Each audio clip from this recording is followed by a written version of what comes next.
Unleash the power of knowledge and connect with the heartbeat of the African diaspora. Download our African Diaspora News Channel app now on Google Play and Apple App Store. Stay informed with authentic and diverse perspectives, breaking news, and cultural insights. Immerse yourself in a community that celebrates unity, resilience, and progress.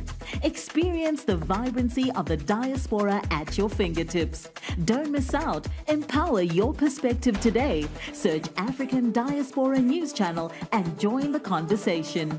After President Donald Trump announced that he will be freezing the foreign aid that US has been contributing to the world through USAID, a lot of articles have been published around the world, specifically the impact that this freeze will have on African countries. Some wrote about the devastating impact. Some wrote about how many people will be unalived because of this. Some wrote that African countries will be in shambles. Some of these points are valid because some of the money, okay, make note of that word, some of the money gets to the people, or the clinics that the people receive that aid, like if it's for HIV drugs, they get the chance to take the drug through this funding, correct? Yes. But what this Western media outlets forget to mention is that majority of the funding, the money, doesn't get to the people that it is intended to get to.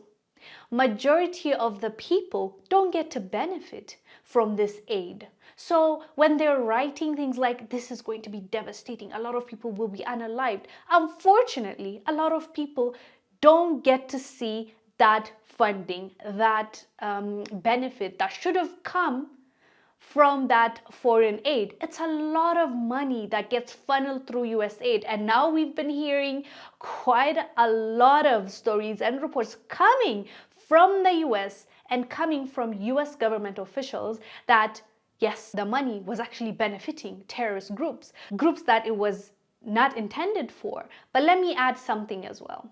I haven't heard a lot of people talking about this. The money doesn't only go to those entities that the US government is admitting has gone to, but it mainly goes to the pockets of the few. This reminds me of a quote by Ron Paul. He said, "Foreign aid is taking money from poor people in a rich country and giving it to rich people in a poor country." End quote. That sums it up perfectly in my opinion.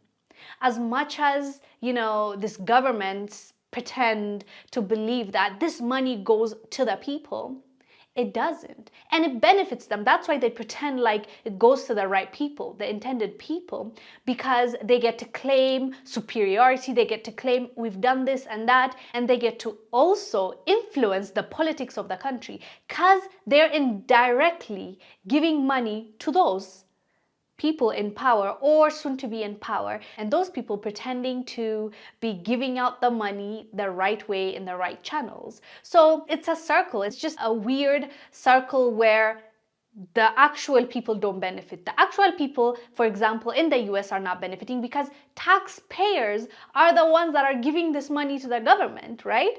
And USAID will take that millions of dollars and then gives it to poor people in poor countries. But that's not actually going to the poor people. It goes to the rich people of that poor country, as this man said. So yeah, as much as, we're reading the reports and people are going to be affected, we're not denying that. There are people that are going to be affected because at the end of the day, they're not using all of the foreign aid and taking it and putting it in their pockets. Some of it, to pretend like they've been doing some work, goes to these clinics or to the schools and whatever it is that they claim to be supporting at that moment. So with that being said, I know it's going to be a hard time for a lot of people when it comes to this foreign aid stopping all of a sudden. But at the end of the day, it's about time that we stand on our own two feet and we start investing in the right places, our public health, our education.